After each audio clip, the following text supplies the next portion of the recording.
नमस्कार, मैं हूं आरजू साई। आप देख रहे हैं न्यूज 18 राजस्थान। बड़ी खबर से बुलेटिन की शुरुआत करेंगे। लोकसभा स्पीकर ओम बिरला शिमला दौरे पर हैं। शिमला में पीठासीन अधिकारियों का सम्मेलन चल रहा है। लोकसभा स्पीकर ओम बिरला वहां पर मौजूद हैं। वीसी के जरिए पीएम मोदी भी इस सम्मेलन में। महिलाओं को ज्यादा से ज्यादा मौका मिलना चाहिए। हमारी समितियों को भी इसी तरह ज्यादा व्यवहारिक और प्रासंगिक बनाए जाने पर विचार होना चाहिए। इससे हमारे लिए न केवल देश की समस्याएं और उनके समाधान जानना आसान होगा, बल्कि नए आइडियाज भी सदन तक पहुंचेंगे। साथियों, आप सभी इस बात से परिचित हैं कि बीते सालों में देश ने one nation one ration card, one nation one mobility card जैसी कई व्यवस्थाओं को लागू किया है। क्या इसी तरह की सुविधाओं से हमारी जनता भी कनेक्ट हो रही है और पूरे देश में भी एक साथ हमने एक नया अनुभव आ रहा है, मानो देश उत्तर से दक्षिण, पूरब से पश्चिम, कोने कोने में कनेक्ट हो रहा है। मैं चाहूंगा कि हमारी सभी विधानसभाएं और राज्य अमृत काल में इस अभियान को एक नई ऊंचाई तक लेकर जाएं। मेरा एक विचार, one nation one legislative platform, क्या यह संभव है? एक ऐसा डिजिटल प्लेटफॉर्म, एक ऐसा पोर्टल जो न केवल हमारी संसदीय व्यवस्था को जरूरी टेक्नोलॉजिकल बूस्ट दे, बल्कि देश की सभी लोकतांत्रिक इकाइयों को जोड़ने का भी काम करें। हमारे हाउसेस के लिए सारे रिसोर्सेज इस पोर्टल पर उपलब्ध हो। सेंट्रल और स्टेट लेजिस्लेचर पेपरलेस मोड में काम करें। लोकसभा के माननीय अध्यक्ष और राज्यसभा के उपसभापति महोदय के नेतृत्व में आप प्रिसाइडिंग ऑफिसर्स इस व्यवस्था को आगे बढ़ा सकते हैं। हमारे संसद और सभी विधानमंडलों की लाइब्रेरीज को भी डिजिटाइज करने और ऑनलाइन अवेलेबल कराने के लिए चल रहे कार्यों में भी तेजी लानी होगी। साथियों, आजादी के इस अमृत काल में हम तेजी से आजादी के 100 साल की तरफ बढ़ रहे हैं। आपकी 75 वर्षों की यात्रा इस बात की साक्षी है कि समय कितनी तेजी से बदलता है। अगले 25 वर्ष भारत के लिए बहुत महत्वपूर्ण है। 25 साल के बाद हम आजादी के 100 साल मनाने वाले हैं और इसलिए यह अमृत काल 25 साल का बहुत महत्वपूर्ण है। क्या इसमें हम एक मंत्र पूरी मजबूती के साथ, पूरे समर्पण के साथ, पूरी जिम्मेदारी के साथ एक मंत्र को चरितार्थ कर सकते हैं क्या? मेरी दृष्टि से वो मंत्र है कर्तव्य, कर्तव्य, कर्तव्य, कर्तव्य ही कर्तव्य। सदन में भी कर्तव्य की बात, सदन से संदेश भी कर्तव्य का ही हो। सदस्यों की वाणी में भी कर्तव्य की महक हो, उनके वर्तन में भी कर्तव्य की परिपाटी हो, परंपरा हो। सदियों की जीवन शैली, आचार विचार में भी कर्तव्य प्राथमिक हो। सदस्यों के मंथन में, वाद विवाद में, संवाद में, समाधान में हर बात में कर्तव्य सर्वोपरि हो, हर तरफ सिर्फ कर्तव्य की बात हो, कर्तव्य का बोध हो। अगले 25 साल की हमारी कार्यशैली के हर पहलू में कर्तव्य को ही सर्वोच्च प्राथमिकता दी जाए। हमारा संविधान भी हमें यही कहता है। जब सदनों से यह संदेश जाएगा, जब सदनों में यह संदेश बार बार दोहराया जाएगा, तो इसका प्रभाव पूरे देश पर पड़ेगा, देश के प्रत्येक नागरिक पर पड़ेगा।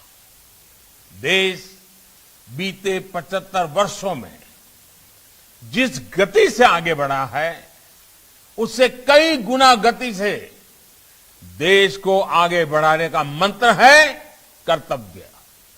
130 करोड़ देशवासियों का कर्तव्य, एक महान संकल्पों की पूर्ति के लिए कर्तव्य। मुझे पूरा विश्वास है कि आज जब संसदीय व्यवस्था की 100 वर्ष की इस नई पहल के लिए आप सबको मेरी तरफ से बहुत शुभकामनाएं हैं। आपकी इस समिट बहुत ही सफल हो। 2047 में देश को कहां ले जाना है, सदन उसमें क्या भूमिका अदा करेंगे, इसकी स्पष्ट रूपरेखा के साथ आप यहां से चलेंगे, देश को बहुत बड़ी ताकत मिलेगी। मैं फिर एक बार आप सबको बहुत बहुत बधाई देता हूं। बहुत बहुत धन्यवाद। निष्काम भाव से कर्तव्य पथ पर निरंतर अविरल गतिमान परम। कल कैबिनेट की बैठक हुई जिसमें गहलोत सरकार ने कई बड़े फैसले किए हैं। सरकार ने कोटा में ग्रीनफील्ड एयरपोर्ट के लिए निशुल्क भूमि आवंटन को मंजूरी दे दी है, जिससे शैक्षणिक और आर्थिक गतिविधियों को मजबूती मिलेगी। इसके साथ ही कल्याणकारी गतिविधियों के लिए निशुल्क भूमि आवंटन हो सकेगा। जनजातीय क्षेत्र में छात्रावास एवं आवासीय विद्यालयों के लिए वार्डन का अलग कैडर बनेगा। वहीं संस्कृत और पॉलिटेक्निक कॉलेज के शिक्षकों को संशोधित वेतनमान मिलेगा। ये तमाम फैसले किए गए हैं कैबिनेट में। ग्राफिक्स के माध्यम से हम आपको समझा रहे हैं। प्रयोगशाला सहायक की योग्यता में भी संशोधन। कोटा में ग्रीनफील्ड एयरपोर्ट को लेकर भी बड़ा फैसला लिया गया है। गहलोत सरकार ने राजस्थान में बिजली उपभोक्ताओं को करंट का झटका दिया। राजस्थान सरकार ने फ्यूल सरचार्ज लगाकर बिजली की दरें 33 पैसे प्रति यूनिट बढ़ा दी है। इससे पेट्रोल डीजल के बाद बिजली भी देश में सबसे महंगी राजस्थान में हो गई है। गहलोत सरकार ने राजस्थान के लोगों को बिजली का झटका दिया। राज्य सरकार ने बिजली की दरें 33 पैसे प्रति यूनिट बढ़ा दी और इसकी वजह बताई कोयले के बढ़ते दाम। जानते हो कि कोयले की कीमत 3 गुना बढ़ गई, तो देखकर फैसला किया होगा। लेकिन बीजेपी ने इसे गहलोत सरकार की वादा खिलाफी बताया। मुख्यमंत्री जी राजस्थान की जनता को किस प्रकार आहत किया जाए, इस जिद के ऊपर पूरी तरह अड़े हुए हैं। सीकर जिले में नवंबर के महीने में ही सर्दी अपना पूरा असर दिखाने लगी है। सीकर के फतेहपुर मौसम केंद्र पर बुधवार सुबह का तापमान 2.8 डिग्री दर्ज किया गया। लगातार तापमान में गिरावट की वजह से ठिठुरन बढ़ गई है और हल्का कोहरा भी देखने को मिल रहा है। मौसम विशेषज्ञों की माने तो अगले कुछ दिन तापमान में गिरावट रहेगी और बारिश भी हो सकती है।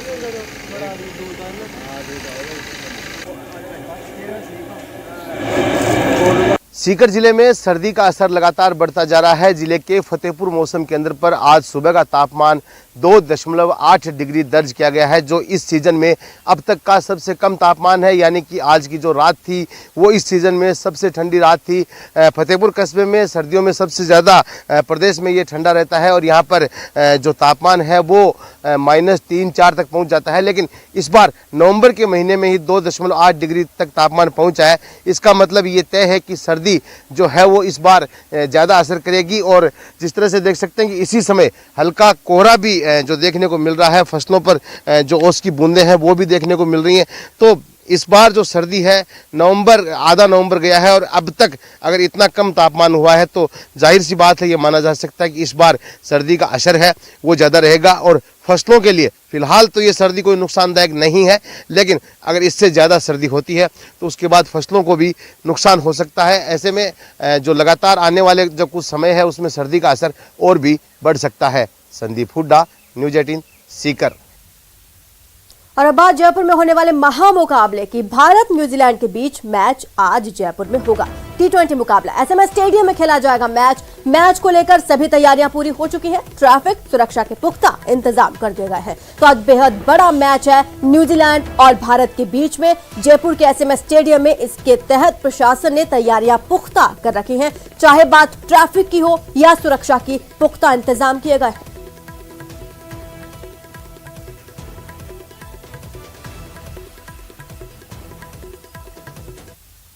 कोरोना काल के बाद पहले दीपावली के त्योहार से बाजार गुलजार हुए थे। वहीं अब जयपुर में होने वाले भारत न्यूजीलैंड मैच के चलते करीब 150 करोड़ का कारोबार होने की उम्मीद है।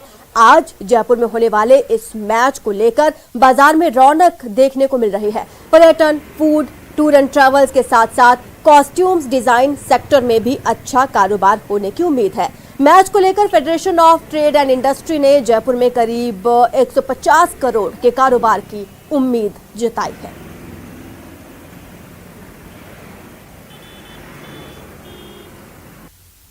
जो बहुत टाइम के बाद राजस्थान के अंदर ये मैच हो रहा है, मैं सबसे पहले तो वैभव गहलोत जी का हार्दिक आभार व्यक्त करता हूँ कि उनकी मेहनत की वजह से ये मैच हो रहा है। और जयपुर नहीं, पूरे राजस्थान में इसमें बिजनेस में बढ़ोतरी होगी। उसका रीज़न क्या है कि बहुत सारे पर्यटक जो मैच देखने आएंगे वो आगे भी जोधपुर, जैसलमेर, उदयपुर कहीं ना कहीं जाएंगे, तो उसकी वजह से राजस्थान में एक अच्छा बिजनेस होने की उम्मीद है।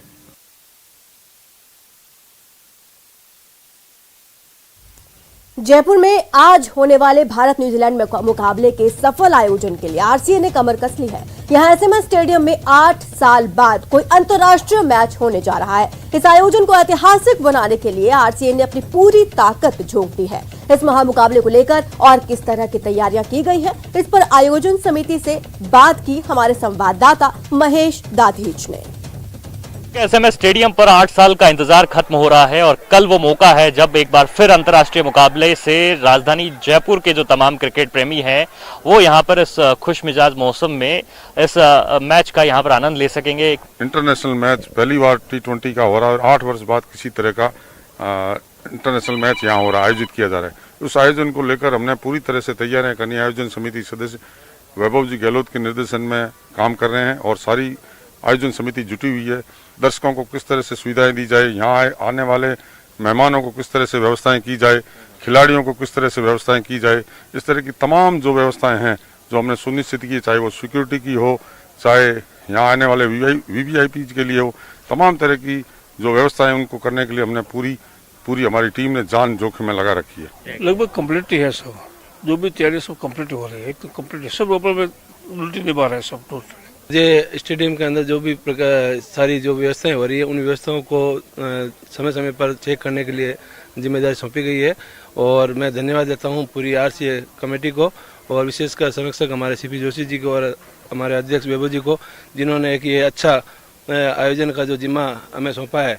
निश्चित रूप से वर्तमान आरसीए के अध्यक्ष महोदय और हमारे संरक्षक महोदय सीपी साहब के निर्देशन में जो काम हो रहा है गुलाबी शहर में, गुलाबी ठंड में, जो इस मैच का 8 वर्षों बाद यहाँ की जो जनता लुफ्त उठाएगी, यहाँ के पेविलियन और सभी सीट्स, सभी मेहमानों का आगंतुकों के लिए जितनी बेहतर से बेहतर व्यवस्था हो सके आरसीए ने इसको संपूर्ण करी है। एक राजस्थानी लुक वाला जो स्टेडियम है वो दिखा सके, उस लिहाज से वेस्ट ब्लॉक को तैयार किया गया है, जिसमें कि एक शाही अंदाज देने की कोशिश है वो यहाँ पर की गई है। और लगातार जो है आरसीए इन तैयारियों को यहाँ पर मॉनिटर कर रहा है और जो आयोजन समिति से जुड़े हुए जो तमाम पदाधिकारी हैं वो इन्हें यहाँ पर दुरुस्त करने में जुटे हुए हैं। महेश दाधीच, न्यूज़ 18। वहीं ट्रैफिक पुलिस भी आज होने वाले मैच के लिए कई दिनों से तैयारियों में जुटी हुई है। दोपहर से स्टेडियम के आसपास यातायात का दबाव रहेगा। मैच के दौरान रोडवेज मिनी बसों को डायवर्ट किया जाएगा। न्यूज 18 राजस्थान से खास बातचीत में एडिशनल डीसीपी राजेंद्र सिंह ने कहा कि मैदान के आसपास के इलाके में नो पार्किंग होगी। मैच के दौरान रात 11:30 बजे तक भारी वाहनों का प्रवेश निषेध रहेगा।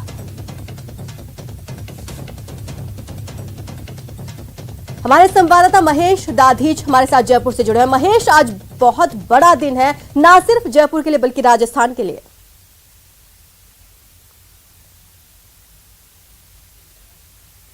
है जयपुर में जबकि अंतर्राष्ट्रीय मैच यहां पर होने जा रहा है। भारत और न्यूजीलैंड का मुकाबला शाम को 7 बजे यहां पर खेला जाएगा। लेकिन इससे पहले जो क्रिकेट प्रेमी है वो प्रदेश के दूर दराज जगहों से यहां पर पहुंचने लग गए हैं और 1 बजे यहाँ पर जो है प्रवेश दिया जाएगा और उसे चीयर करने के लिए जो है स्टूडेंट्स पहुँच रहे हैं, क्रिकेट प्रेमी पहुँच रहे हैं अलग अलग जगहों से और वो यहाँ पर सुबह सुबह में अपना जो टिकट है वो लेकर के यहाँ पर पहुँचे हुए हैं। दिखाई दे रहे हैं, आपको तस्वीरों में देख सकते हैं कि ये अभी से जो है एंट्री पाने के लिए बेताब हैं। वहीं क्रिकेट प्रेमियों के साथ साथ में हम बात करते हैं यहाँ के बंदोबस्त की, तो खासे इंतजाम जो है वो आपको यहाँ पर दूसरी तरफ तस्वीरों में दिखाई देंगे कि देखिए आप बैरिकेडिंग जो है वो इस जनपद पर की जा रही है क्योंकि विधानसभा के नज़दीक में एसएमएस स्टेडियम है और इसी एसएमएस स्टेडियम पर जो है यहाँ पर अंतर्राष्ट्रीय मुकाबला खेले जाने वाला है, जिसके लिए यहाँ पर आरसीए ने अपनी जो तैयारियाँ हैं वो पुख्ता की हुई है। दूसरी तरफ आप देख रहे हैं कि जो भीड़ भाड़ है अब वो धीरे धीरे दिखाई देने लगी है। स्टूडेंट जो है वो यहाँ पर आने लगे हैं। एसएमएस स्टेडियम के बाहर जो ये बैरिकेडिंग की गई है वो स्टेडियम से जनपद पर ही जो है लोगों को रोक दिया गया है, वो यहाँ पर आगे उनको नहीं बढ़ने दिया गया है। जो पुलिसकर्मी हैं उनके साथ साथ में जो निजी सुरक्षाकर्मी हैं वो भी यहाँ पर जो है मोर्चा संभाले हुए हैं और करीब 2000 पुलिस के जो जवान हैं वो इसमें तैनात किए गए हैं और साथ में अलग अलग जो टीम है उनको भी यहाँ पर निगरानी के लिए कहा गया है। जहाँ तक मुकाबले की बात करते हैं, किस तरीके का उत्साह है आप लोग में और कहाँ से आप आए हैं? मैं भरतपुर से आया हूँ, कामा तहसील से। बहुत ज़बरदस्त उत्साह देखने को मिल रहा है। टीम इंडिया की नाकामी जिस प्रकार से वर्ल्ड कप में देखने को मिली, उसको न्यूजीलैंड को धूल चटाने के लिए एक बार फिर दोबारा से मौका है कि टीम इंडिया विजयी हो और आगे अपने विजय पथ पर सवार होकर आगे बढ़े। देखिए टीम इंडिया के जो फैंस हैं वो यहाँ पर पहुँच गए और वर्ल्ड कप में जिस तरीके से कह रहे हैं कि बेस्ट परफॉर्मेंस अपनी नहीं दे पाई थी और सेमीफाइनल में भी जो है टीम अपनी जगह नहीं बना पाई थी, तो उससे जो निराश है वो अब ये चाहते हैं कि टीम इंडिया यहाँ पर बेहतरीन परफॉर्मेंस दे। किस तरीके से कौन कौन खिलाड़ी आपका फेवरेट और कौन आज अच्छा खेलने वाला आपकी? रोहित शर्मा। रोहित शर्मा अच्छा खेलेंगे? जी जी, कप्तानी मिल गई अब तो? हाँ बिल्कुल बिल्कुल। तो लिहाजा किस तरह से परफॉर्मेंस उनकी दबाव रहेगा कप्तानी का भी? नहीं, दबाव तो नहीं रहेगा। आज बेहतर प्रदर्शन करेंगे जो है, बेहतर प्रदर्शन करेंगे। केएल राहुल भी अच्छे चल जाएंगे? हाँ जी बिल्कुल। क्या बोलेंगे, कहाँ से आए हैं आप लोग? सर हम कॉलेज से आए हैं अभी तो। अच्छा, टिकट विकेट मिल गया आप लोग को? टिकट नहीं मिला सर। टिकट नहीं मिला? हाँ यस सर। कहा तो गया था स्टूडेंट्स के लिए अलग से टिकट मिलेंगे, बट सर हमने देखा तो बहुत जल्दी मिला नहीं, हमारे नहीं मिला है। अच्छा भैया, कहाँ से आए हो आप? कहाँ से आए? डूंगरपुर से। डूंगरपुर से आए हो मैच देखने के लिए? अरे वाह, क्या बात है, बहुत दूर से आप आज चल करके आए हो। ये बताओ कि किस तरीके का इस मैच को लेकर के उत्साह? इंटरनेशनल मैच तो राजस्थान में बहुत अरसे बाद में हो रहा है। हाँ, कैसे विश करोगे आप भारतीय टीम के खिलाड़ियों को? कौन कौन फेवरेट है आपका? रोहित शर्मा और केएल राहुल। केएल राहुल, दोनों ओपनिंग जोड़ी आपकी फेवरेट है। अच्छा, कितने स्कोर कर जाएंगे आज, क्या लग रहा है आपको? 195 की साझेदारी कर जाएंगे तो फिर बाकी के तो कुछ करेंगे ही नहीं। मतलब बहुत अच्छी बात कह रहे हैं। देखिए उम्मीदें तो काफी होती है और क्रिकेट महेश, क्रिकेट प्रेमियों का प्रेम बरकरार है, वो साफ तौर पर आपने बात की तो देखने को मिला। हम लौटेंगे आपके पास क्योंकि आज सचमुच बेहद बड़ा दिन है राजस्थान और जयपुर के लिए। यहाँ पर इंटरनेशनल मैच करीब 8 सालों के बाद होने जा रहा है, लेकिन लौटेंगे आपके पास। अब बढ़ते हैं अपनी अगली खबर की ओर। भारत के अपने शॉर्ट वीडियो शेयरिंग ऐप चिंगारी ने क्रिप्टो सोशल टोकन गारी के साथ क्रिप्टो करेंसी बाजार में धमाकेदार कदम रखा है। सुपरस्टार सलमान खान गारी के ब्रांड एम्बेसडर है। चिंगारी ऐप भारत में खासा लोकप्रिय हो रहा है और सोशल मीडिया कैटेगरी में बेस्ट ऐप का खिताब पा चुका है। चिंगारी ऐप न सिर्फ कंटेंट क्रिएटर्स बल्कि व्यूअर्स, एडवर्टाइजर्स और डेवलपर्स सबकी कामयाबी की कुंजी है। गारी का इस्तेमाल भविष्य की इन ऐप करेंसी के साथ साथ गवर्नेंस टोकन के तौर पर भी हो सकता है। आइए जानते हैं टीना से, जो एक इन्फ्लुएंसर हैं।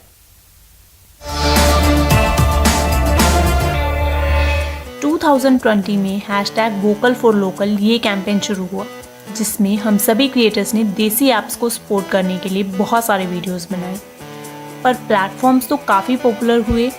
एज अ क्रिएटर हमारी ग्रोथ काफ़ी एवरेज रही। ओनली चिंगारी इज़ द प्लेटफॉर्म जहाँ पर क्रिएटर्स के लिए कुछ अलग ही प्रोग्राम शुरू किया, वो भी मोनेटाइजेशन जैसी मोस्ट इम्पॉर्टेंट चीज़ को लेकर। कारी टोकन की वजह से क्रिएटर्स को गवर्नेंस पावर मिल रही है।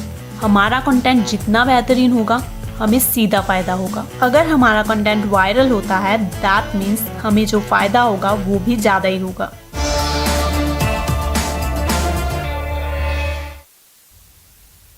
रुकेंगे छोटे से ब्रेक के लिए, जल्द हाजिर होंगे।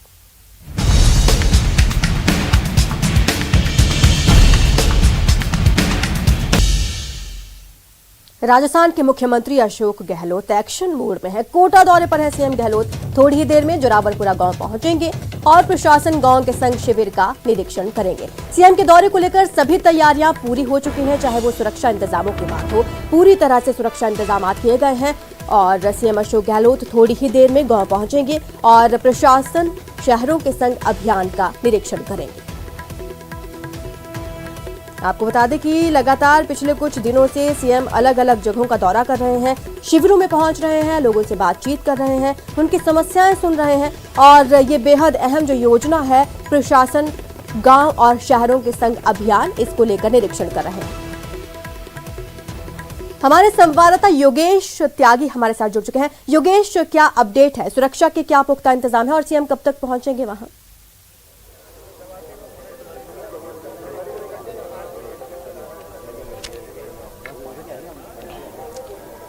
देखिए आरजू, सीएम साहब आने वाले हैं, 11 बजे का समय था और अभी तक पहुंचे नहीं है। हेलीपैड की हम तस्वीर आपको दिखाते हैं। हेलीपैड पर उतरेंगे सीएम। जोरावरपुरा गांव में आए हैं, आ रहे हैं आज सीएम, जो कि यहाँ पर आ रहे हैं सीएम। आप सुरक्षा इंतजाम देख सकते हैं, पूरे सुरक्षा घेरा तैयार है, लोग इंतजार कर रहे हैं, बेसब्री से सीएम का इंतजार हो रहा है।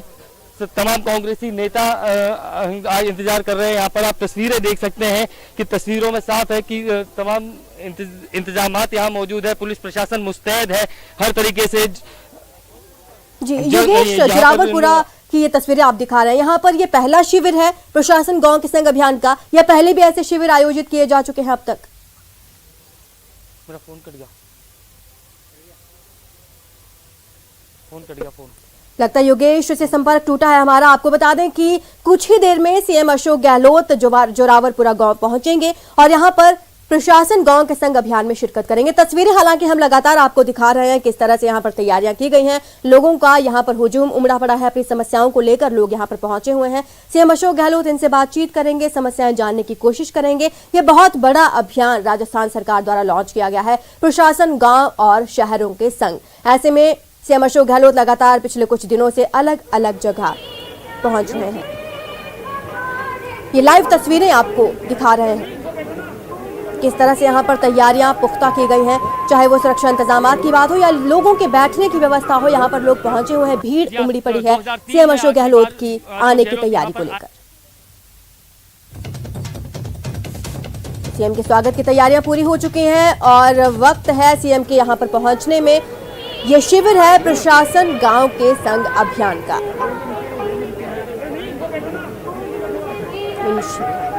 योगेश हमारे साथ एक बार फिर जुड़े हैं। योगेश, बताएं क्या अपडेट है? जी, 2003 में आखिरी बार अशोक गहलोत यहाँ पर आए।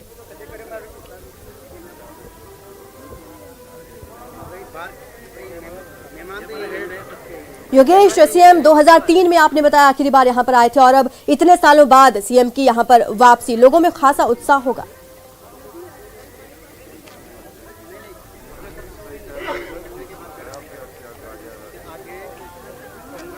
जी बिल्कुल, लोगों में खासा उत्साह है, बेसब्री से इंतजार है राजस्थान के सीएम मुख्यमंत्री अशोक गहलोत का, क्योंकि 17 साल बाद यहाँ इस इलाके में सीएम का दौरा हो रहा है। 2003 में आखिरी बार सीएम जो है वो यहाँ आए थे। तस्वीरें आप देख सकते हैं, बेसब्री से इंतजार में लोग हैं सीएम अशोक गहलोत के। सुरक्षा घेरा पूरी तरह से तैयार है। हेलीपैड बनाया गया है जहां पर सीएम जो है वो उनका हेलीकॉप्टर उतरेगा। उसके बाद लोगों से मुलाकात विभाग है उनकी और उनका निरीक्षण करेंगे अशोक गहलोत, और साथ में ही लोगों से भी मुलाकात करेंगे, लोगों से भी बातचीत करेंगे, जिसके बाद मंच पर जाएंगे मुख्यमंत्री और मंच से सीधा लोगों से रूबरू होंगे, लोगों से संवाद करेंगे। लोगों में खासा जोश है, खासा इंतजार है और लोग इंतजार कर रहे हैं कि मुख्यमंत्री गहलोत का, क्योंकि उन्हें उम्मीद है यहाँ के लोगों को कि कहीं ना कहीं मुख्यमंत्री से उन्हें एक आश्वासन मिल सकता है, कुछ अच्छा कुछ सुनने को मिल सकता है इस इलाके के लिए। ठीक है योगेश, अगर हम बात करें जोरावरपुरा की, तो जोरावरपुरा की मुख्य समस्याएं क्या है, जो कॉमन समस्याएं रहती हैं?